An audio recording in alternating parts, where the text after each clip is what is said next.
Good evening, Bahamas. Coming up tonight in Our News. Hurricane Durian slams into Grand Bahama. We've got the details. Hurricane Durian making its impact here in New Providence as residents wake up to extreme flooding.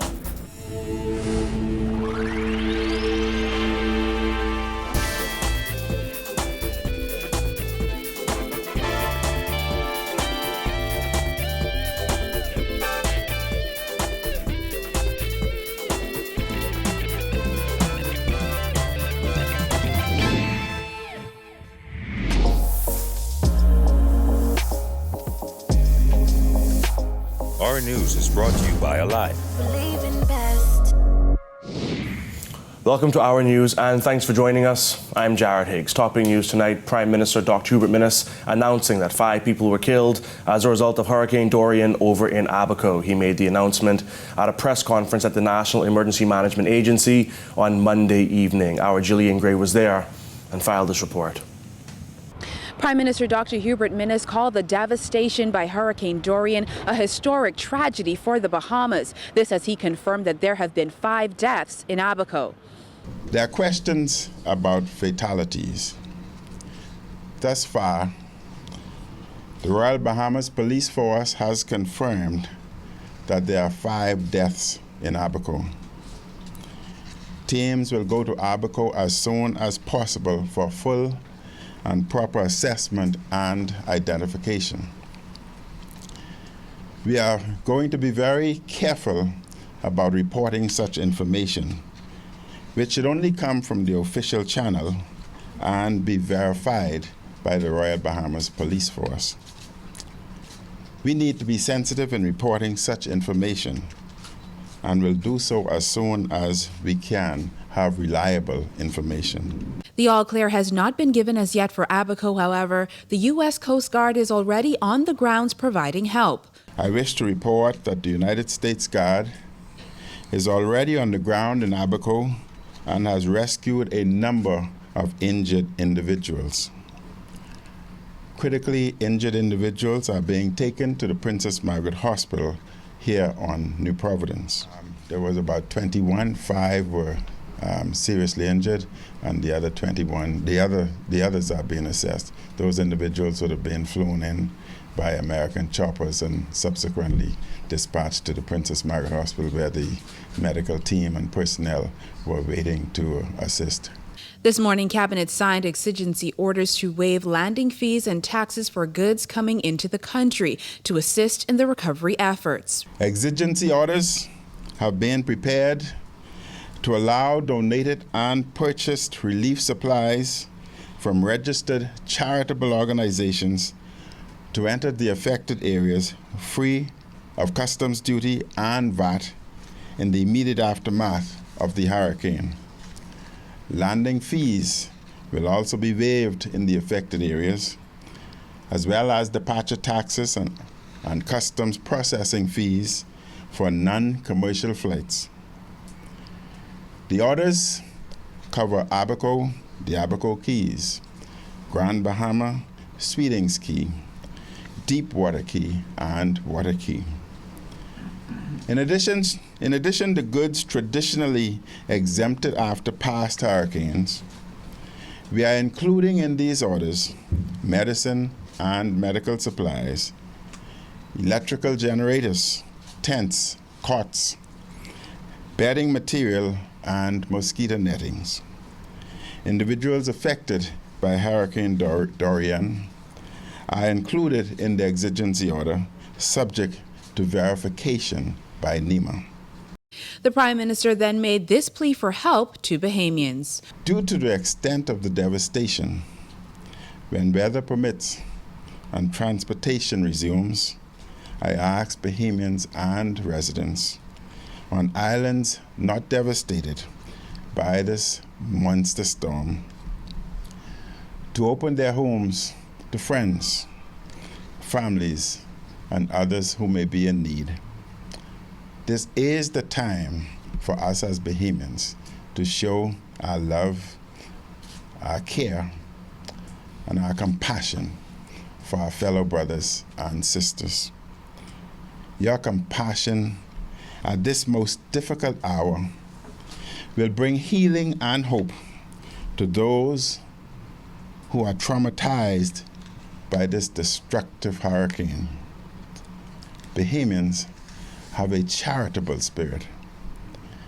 There are many who are ready to give generously. Please ensure that you donate funds and items to reputable charitable organizations with records of service to our community. Now, the cost of the damage is set to be in the millions, and the Prime Minister committed that the government is going to do whatever it can to ensure that both Grand Bahama and Abaco is rebuilt. Reporting for Our News, I'm Jillian Gray. Grand Bahamians were awakened by strong winds and heavy rain as Hurricane Durian pounded the Northern Ireland. Our Kyle Joaquin is on Grand Bahama, riding out the storm and filed this report. Jared, rescue crews were out for pretty much a big chunk of the day, east and west end of Grand Bahama, saving those who need help. And that rescue effort continues into tonight. In the Churchill community of Grand Bahama, within the first 10 hours of the storm, a man seeks refuge atop his kitchen counter. I'm on top of the sink right now. It's the fridge full of water rushing through his kitchen window and the refrigerator in the distance floating. It's just one of the gut-wrenching images of Hurricane Dorian's destruction here on Grand Bahama, and no one was exempt. Of course, I'm already completely flooded out. That's my kitchen window. Agriculture Minister Michael Pintark sharing video of him walking down the staircase of his home, his furniture floating as the rising water continues upward. But this was only the beginning of Dorian's pounding on Grand Bahama. With the storm slowing down to a dangerous crawl just as it made landfall, residents knew this one would be long. By 11 a.m., emergency response teams had already been bombarded with calls from distressed residents, some stuck in their roof. All they could do is watch. Just before noon, Defense Force Marines sprung into action seeking to rescue people on the eastern and western ends of the island, especially after calls from a woman forced to put her young children in the kitchen cabinet and others watching the water rush into their home. This video shows women and children fleeing what they had hoped was a safe place until extreme flooding took place. And remember the brand new fishing hole causeway which was open for emergency evacuation just yesterday? Well, the new roadway, now impassable. Throughout the day, videos would circulate with cars submerged in water, nearly touching the roof of homes. As it sits over Grand Bahama, the powerful Hurricane Dorian has been downgraded from a Category 5 storm to a Cat 4, but still a threat to those who call this place home.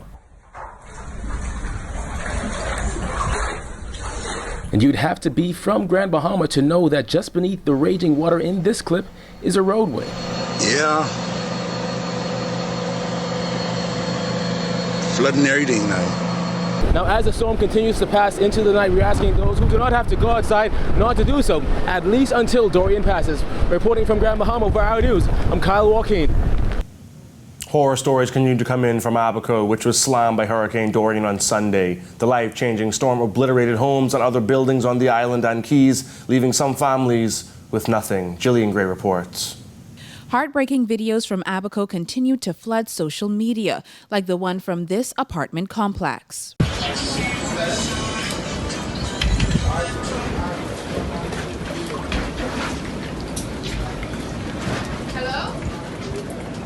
This is the second video to come from this apartment building. The first was filled with prayers and pleas for help from a mother of a 4-month-old baby. The entire roof of the building was ripped off, and you can hear both adults and children on their phones scrambling to call for help.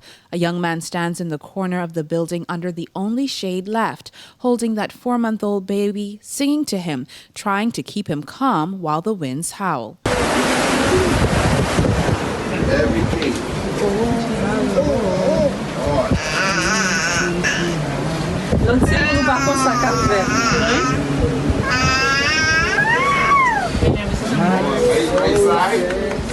During the eye of the storm, residents of a small community piled into a dump truck and tractor trying to get to safety. That's what we trying to do right now.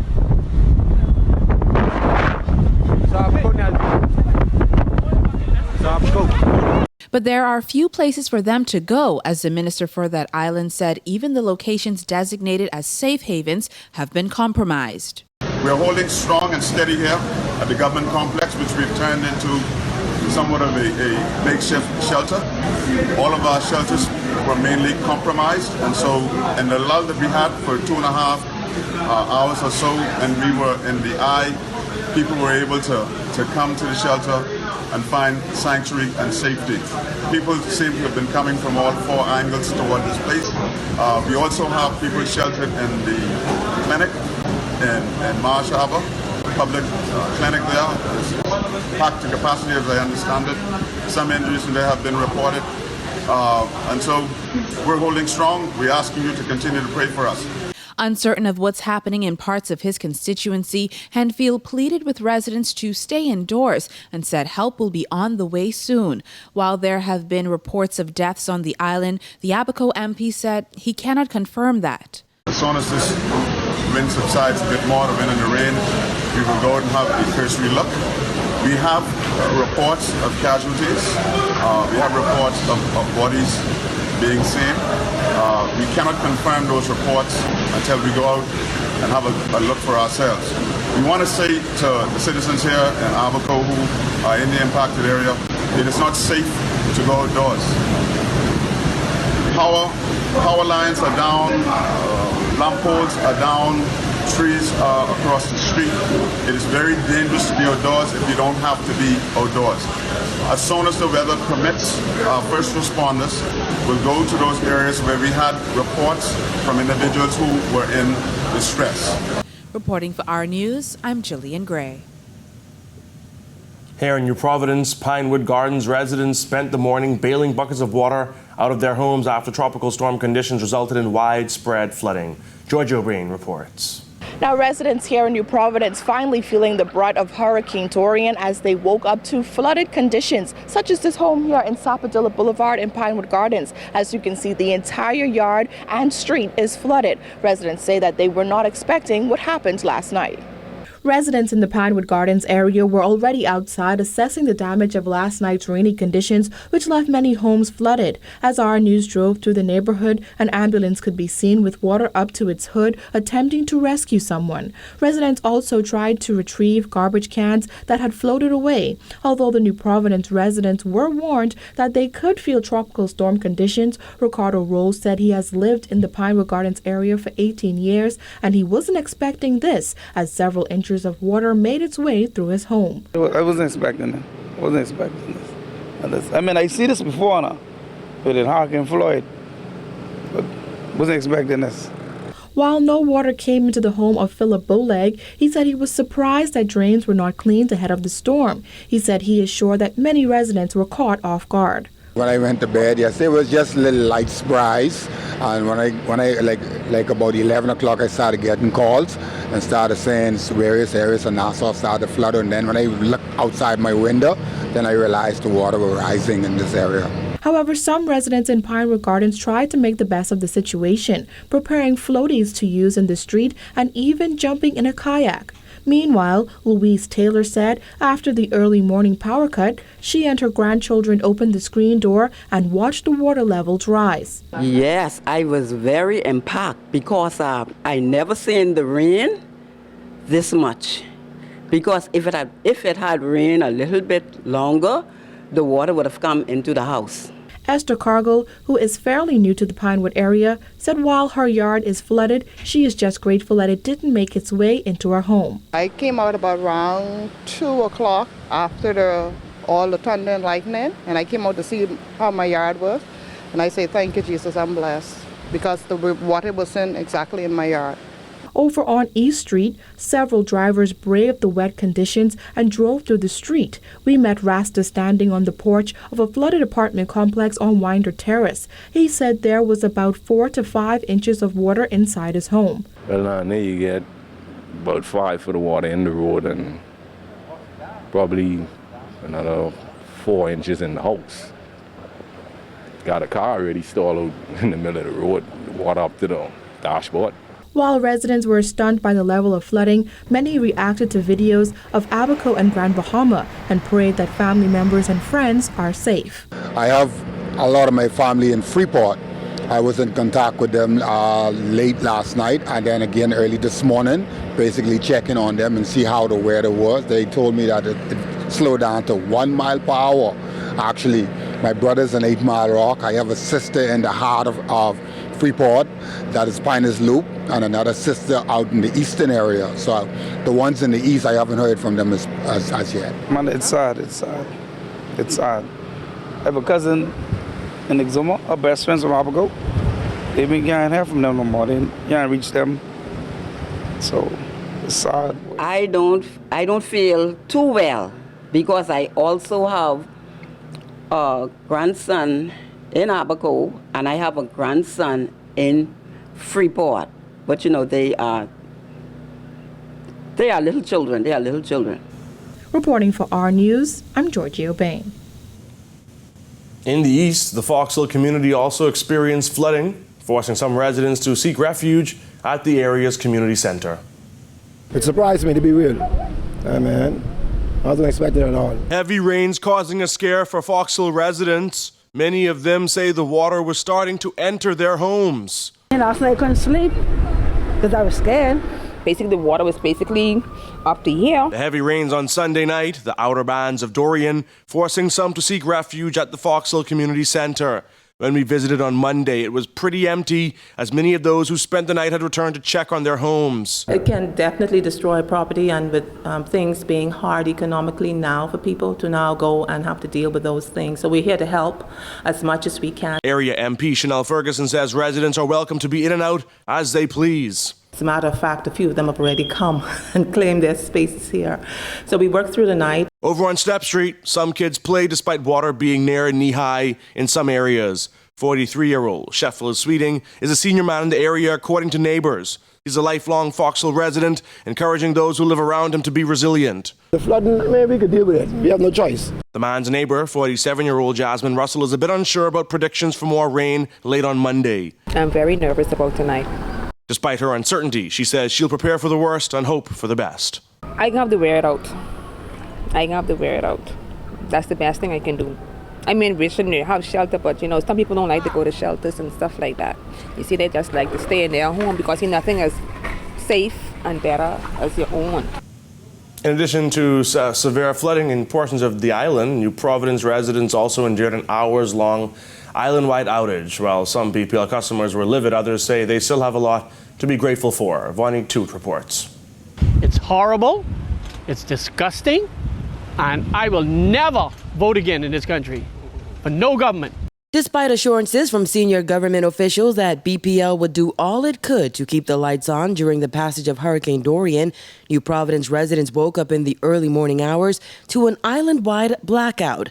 BPL confirmed in a statement that at 3:38 this morning, power was lost to the entire island of New Providence. Officials say a system fault at one of BPL's primary substations, believed to be the result of a moisture ingress, may have led to a chain of events, culminating in a total island-wide outage. However, hours later, power supply had yet to be restored. Patrick Lewis says his power went out from 11 p.m. Sunday. As I said, I was here without AC, without electricity, fans or nothing at all, you see. And you have to keep the closed windows locked and things, so it was a bit inconvenient. However, this resident says in light of the battering Abaco and Grand Bahama have taken from Hurricane Dorian, she is grateful this island's only concern is a power outage. Since it's understandable, there was a lot of lightning, severe lightning last night. So it's understandable, and it hasn't been that long yet to start complaining. Right. And we have a lot of breeze, so we have to be thankful because the other islands, they don't have anything at all. So we have to be grateful, and it's only been a few hours. We were sleeping through most of the outage when it went last night. However, Marshall Darville was livid. Any little bit of wind or rain, our power system, it fails. It's been failing for the last 100 years. There's nobody in government has any vision or wisdom or nothing about power around here. And trust me, this is ridiculous, and something needs to be done. Darville says without power supply, they couldn't even take a proper bath. I don't have any water. My pump runs on water. I have to bail the water out from the backyard because the yard full of water. The bathing, man. I mean, how horrible can you get a citizen of this country, right? I mean, this is terrible. This is bloody terrible. Can you imagine how bad it would have been if we'd actually gotten enough to wreck it? No, but if the hurricane would have come to Nassau, this place would have been in chaos right now. Another BPL customer says her biggest concern was no phone services during the outage. The phone is off. My cell phone isn't working. Eastern New Providence resident Everett Ferguson fared better than most thanks to his generator. I had to have me a few cocktails and then watch some TV, then go sleep. So how did you make it after the power went out this morning? I have a generator home. So I turn the generator on so I get the fan on the TV. By 9:23 a.m., BPL says the Howell Road circuit had been energized. Portions of Stapleton Gardens, Millennium Gardens, Yellow Elder Gardens, Golden Gates No. 2, Southern Heights, and Carmichael Estates were restored shortly after that. However, BPL says efforts to restore power to the entire island were hampered by flooding. Reporting for our News, I'm Voinik Toot. Still to come on our news, some New Providence residents forced to seek shelter. Plus, Sandilands residents wake up to waist-deep water. Stay tuned.